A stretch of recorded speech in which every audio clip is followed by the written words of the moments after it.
This is one of those items that you can feel energy from, so I noticed early on when we did that, but the prayer has changed things. I know that in the smudging, so I don't feel the terribleness of some of that energy that I had felt from before.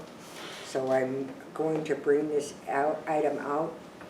Sometimes there's energies from how this item is obtained that stays with the object. And as a traditional healer, there's certain things that come out, and I could feel that.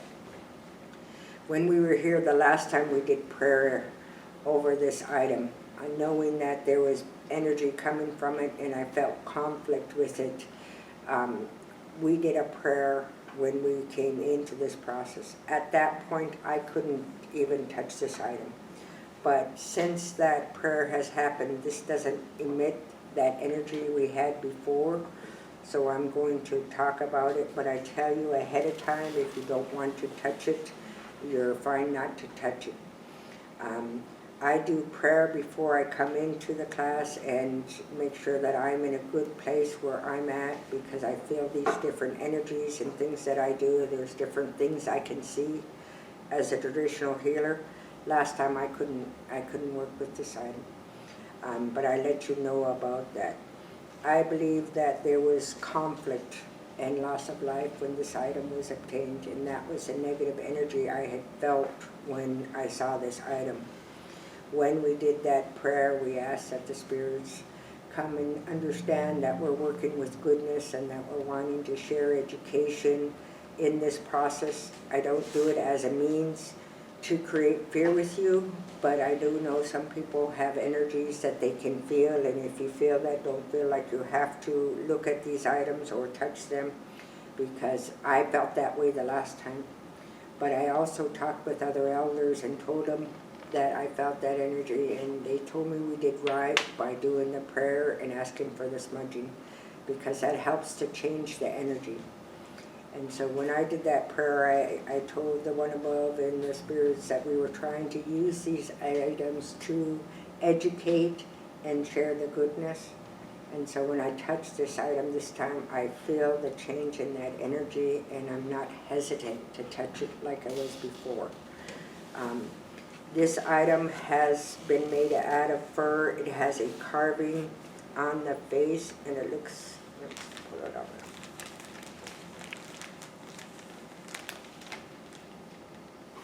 It's been made with rabbit skin, caribou skin, and squirrel skin. It has a carving of the face. It's made out of wood. Again, this wood is wood that would have been found further south from us. It's got a real reddish color. Those things are found with some of the trees that are south of us. It's crudely stitched, but it shows the importance of red. The red was probably thread created from the contact with the flour sacks, and they could take the threads out of those flour sacks, and they probably reused this thread to create this item. There are stitching that is not of high quality, so this is probably an item that was done in a rush to prepare for a specific need. It's got the scarf, so I think it's supposed to be a woman. The woman would wear the scarf, especially if they had a baby in their back, so it would cover the baby and give them more room in their parka and give them the protection on their head. Because you can see that the hair was cut when they put this piece in front, that tells me it was done rapidly. If it was someone who was really skilled at using furs, they would have cut the skin and not the hair. And so this one was rapidly done. They probably used a knife to cut the fur and create this. The design is common of the squirrel parkas that we have in our region. Inupiat often use the ground squirrel, and it looks to be the ground squirrel that has been used for this item. The white fur is the caribou fur, and there may be rabbit down here on the bottom. The skins were dried rapidly. They were not stretched. So that's another factor. If it had been somebody with a lot of skill, they would have taken the time to stretch the skin so that they're not folded in this manner. When the skin dries, if we tie it and stretch it, then the skin will dry flat. And so that was not done, so it tells me a little bit more about how this item was made. It has some wear. It may have actually been shared with a child to use as a doll for them, but there may have been a shaman that used this doll in ceremony. Because there is a face that's carved on it, it's more likely it was a shaman's doll.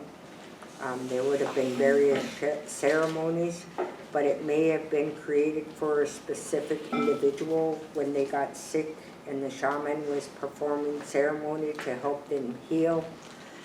There are specific ways that this parka has been made with the caribou skin on the outside, so it also has features of being used for making a pack.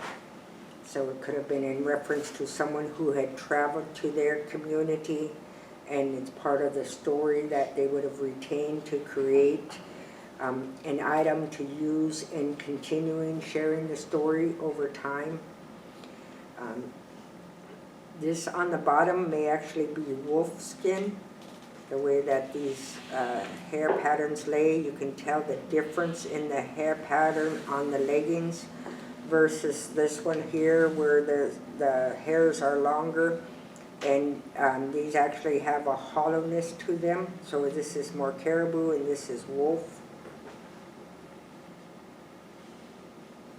And because of the way that this scarf has been put on, I think that it was an important family member that they were working to help with this item.